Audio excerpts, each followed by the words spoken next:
Hello, I'm Tim Mao with X-Rite, and in this video I'm going to be introducing you to our CI7000 series of sphere benchtop spectrophotometers. We'll be looking at the different models within the series as well as showing you some of their features and functions. So let's get started. So on the screen now you're seeing pictures of 4 different instruments that are part of the CI7000 series. From left to right, the 7500, the 7600, the 7800, and finally the CI7860.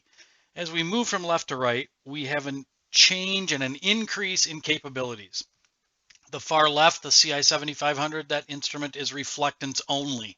So no transmission chamber. That's why it looks a bit different than the others. But as we go from left to right, we also increase capabilities and even increase precision. And so let's take a look at that a little more in depth. So here you see a spec sheet, part of a spec sheet anyway, comparing the 4 different devices. And we're going to start with the 7500. And as we go from left to right, the instruments to the right contain everything the instruments to the left do. They just keep adding more. So let's build, starting with 7500. And we point out something I pointed out earlier. It's a reflectance only instrument. So no transmission measurements, but if all you're doing are reflectance measurements, maybe that doesn't matter to you. You'll see listed things like its inter-instrument agreement, its aperture plates that are available. You'll see it has 2, one UV filter at 400 nanometers, for example, and that's the 7500. Now we go to the 7600, a step up, and I've highlighted things that have changed.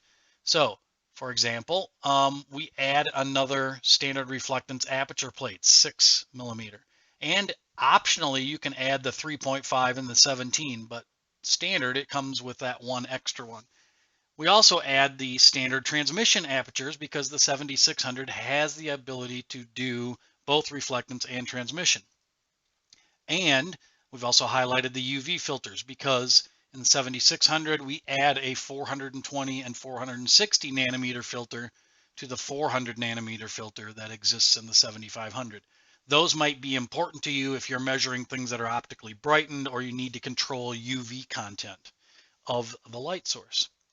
So that's the 7600. Moving along, we go to the CI7800, and we've highlighted again what's changing from the 7600. The first thing we note is that the inter-instrument agreement number has dropped significantly. So really briefly, what do we mean when we talk about inter-instrument agreement? We're talking about the average delta E across a series of BCRA tiles used to identify how well do 2 instruments of the same model agree with each other. What's the difference their measurements might have? And you can see we've gone from 0.15 with the first 2 devices to 0.08 with the CI7800. Additionally, we've added a standard 17 millimeter reflectance and transmission aperture, and that instrument also has goes a little further in precision in the ability to go to 5 nanometer data if that's necessary. And then finally, we take a look at the CI7860, that device being the top of the line, best in class for a benchtop device as far as inter-instrument agreement is concerned at 0.06. And you might think 0.06 is not that much better than 0.08, but it's a 25% improvement. And if you have something where you have an extremely tight tolerance, let's say your delta E tolerance is 0.25, then a 0.06 inter-instrument agreement might be significant if you're going to have multiple instruments in your workflow taking measurements. You want to reduce that variation as much as possible. And the CI7860 gives us that ability.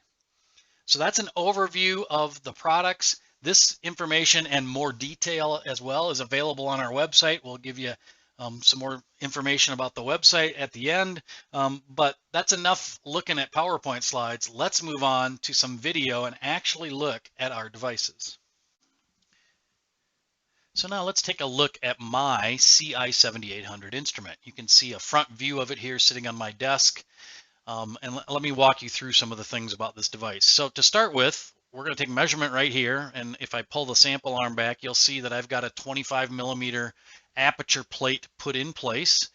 The aperture plate itself is labeled, as well as one of the indicator lights up here is telling me that I'm set currently to measure a 25 millimeter spot and that the 25 millimeter aperture plate is in place. These plates are metal and they're magnetically attached, so I can just pull that off.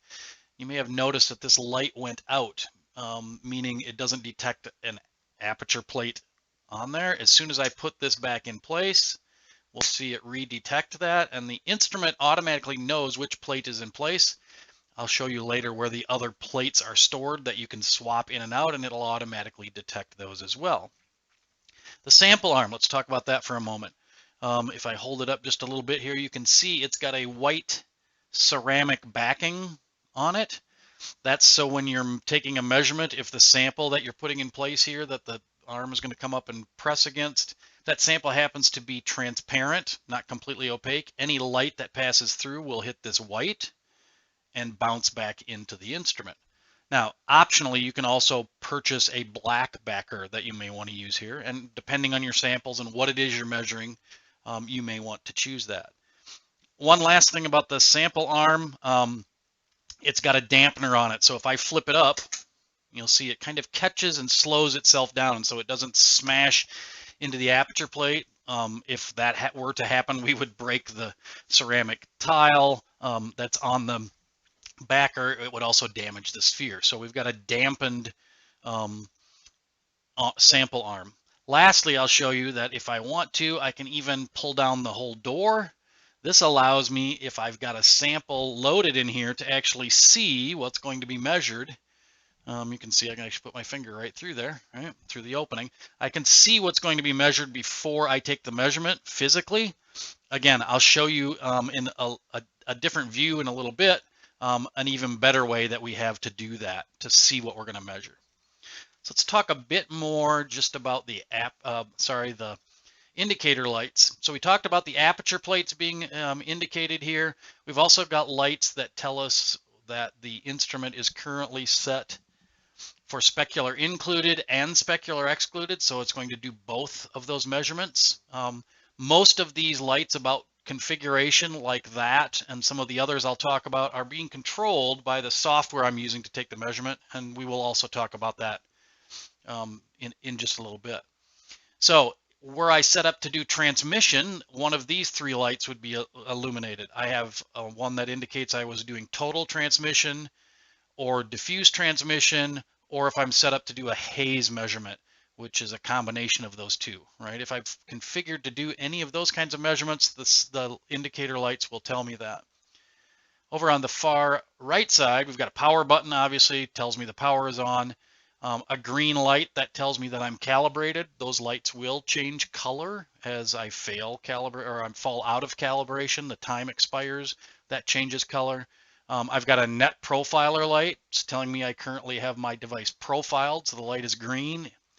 When that profile expires in 30 days, it'll turn a different color, telling me I'm no longer profiled. We have a light as well if we were to institute a transform, which allows one device to measure more like another device. These right here, it's kind of hard to see what they say unless they're lit up, but essentially what we have are three indicators for the various UV filters, the 400, the 420, and the 460 nanometer filters. If I have any one of those inserted, that will illuminate. And then the upper three are telling me if I'm UV calibrated to meet, for example, D65 or a whiteness index. So I have those indicators as well. So that just leaves the three across the top, the three buttons. The one in the middle is about the video preview, which I mentioned a bit earlier, and we'll demonstrate a little later. The camera inside the device actually showing me what I'm going to measure. This is to turn that on and off. Okay, the button over here that looks like a target actually is to trigger a reading, to trigger the creation of a new standard. The button over here that looks like an arrow is to trigger the creation of a new trial. And the reason those are there is if you have a very large sample, for example, something where the arm might be pulled down, you're not going to have the arm in place. Now you got to hold a large sample up here, and you got a hand here so I can reach over and hit this button, but I might not be able to have a hand free to reach over and trigger a reading with my mouse or whatever. So I can use those buttons to trigger a reading. Pressing that will make the instrument take the measurement just like I'm interacting with the software. So it's to enable that activity easily if you're dealing with a large sample. So that's the things I wanted to show you looking at the front view of the camera. Let's switch over now. We're going to switch to a top view and we'll talk about some more features and functions. So now we've switched to an overhead camera view so you can see the device from the top. And let me point out a few things. First of all, let's go ahead and take a look at the transmission chamber. I simply pull up on this as a little spring-loaded latch, slide that back, and you'll see that it opens up our transmission chamber. The sphere and the illumination happens up here. The lenses and the optics are back here, and you can see these little recessed openings. Those are to hold a transmission holder. We're actually going to do a separate video about transmission and transmission measurements, and we'll talk more in depth about that at that time. Wanted to show you the transmission chamber. We'll go ahead and close that. And then I also wanted to show you the drawer. So in the side of the device here at the bottom, there's a drawer that slides out. And what we're storing in that drawer are everything you need to do your measurements. So you've got your white calibration tile that's stored here. You've got your zero cal or your light trap that's stored in here, right? It's got magnets that actually hold it in place in the drawer. If you choose to, you can do a green check tile. So the green check tile is actually in here. It's a means of measuring that green tile after you calibrate to validate your instrument is being consistent in measurement. We've got our aperture plates over here. So you can see, for example, here's the 6mm aperture plate. Show you another one. There's the 10. Remember I talked about how they're auto detected. If you look on the back, you'll notice that they have, it's a little hard to see it on video here. There are some rings in there that are seen by the camera to detect which plate is in place. That's how it knows which one I'm using and which one is in place. Let's go ahead and slide those back in there, get them out of the way. And then lastly, in this drawer, we also have our white tile for UV calibration, our fluorescent standard. It's stored in this bag, of course, to protect it. I'll just show you that really quick a moment. Whoops. Never a good idea. You can see on the back here, it's identified with all of the information we need to use that. And we would use that to do a calibration for measuring whiteness. If I'm going to measure something like optical brighteners, I need that. And the way that it works, it's all automated. I put in this tile, I tell the device what whiteness value it's supposed to achieve, and it automatically, through a series of measurements and insertions and removal of the filter, puts the right amount of filter in so that my UV light gets calibrated so I get the correct UV response. So the drawer, the beauty of all that is that it's all stored right there. No more lost tiles as long as everybody puts things back where they go when they're done. You don't have to worry about having them stored somewhere else and somebody moves them out of the way. It's there, it's tied to the instrument. One last thing about that drawer. There's actually temperature sensors inside of there. So we actually know what the temperature is inside the drawer, temperature and humidity, when you take a measurement. That is also traced and saved with your measurements. So you can go back and look at the properties of a measurement, know something about the temperature. Now it's going to be a little warm because of the device itself warming up, but those measurements, you compare them over time, you'll know, was the instrument in a warmer state this time than last time. Again, a way to have an audit trail about your measurements and know some of that information. So that's a look from the top. Let's move on. So now I'm going to show you how we configure the device. Remember all those lights and buttons we saw on the front of the device, as well as the video preview. So first, let me go in and show you just by going in here, like I'm going to modify my existing device. I'm in our IQC iMatch software here, looking at a calibration mode. And if you remember, we had all those things like aperture sizes we can set, specular included or excluded, reflectance or transmission, and all of these settings that we might make here in the configuration of our device will be reflected on the display of the instrument. So I wanted to show you that just so you get an idea of how that is controlled. We'll go ahead and close that. Now we're going to go ahead and we're going to take a measurement. And so let me trigger that. I'm also going to go and turn the camera on, which is going to kind of overlay the camera view of the front of the device here on the software as well. So we'll see that show up here. Just a second. There it is. So you can see the device, and you can see I'm in a measurement mode where I would type in the name of my color standard, for example, right? I'm going to call it copper, and I'll show you on the camera here what it is I'm going to measure. So you can see I've got this bar stock that's kind of coppery colored. Now it happens to be exactly 25 millimeters wide. And so positioning that on here and knowing I'm accurate is going to be difficult. But if you're watching that video part, so I actually have video here that's showing me as I slide it in and out. In fact, you can actually see my fingers show up. Right? That's video coming from the inside of the device out through the port to see what's going to get measured. So I can very carefully, using that, align this so it gets right there. Oh, went a little too far. You can see a little black on one side or the other. It's like a perfect fit once I get it in place. Now I could actually hit next and have the instrument go ahead and measure that. You can maybe you heard that or saw that flashing in the background, and just like that, I've got a measurement done. And I know very well what I measured. The software will even save this image if I set it up to do it that way.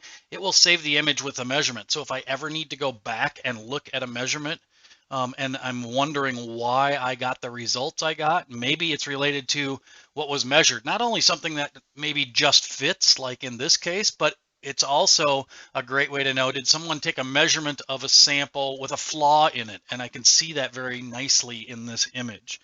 So that's how we can use this video preview as part of an audit trail when we're doing our measurements, and to be sure that we're making good measurements that we can trust the results. So that concludes our introduction to the CI7000 series of instruments. If you'd like more information, please visit us at www.xrite.com. You'll see on the screen we also have ways for you to contact us via phone and to follow us on social media to learn more about X-Rite products. Thank you and have a great day.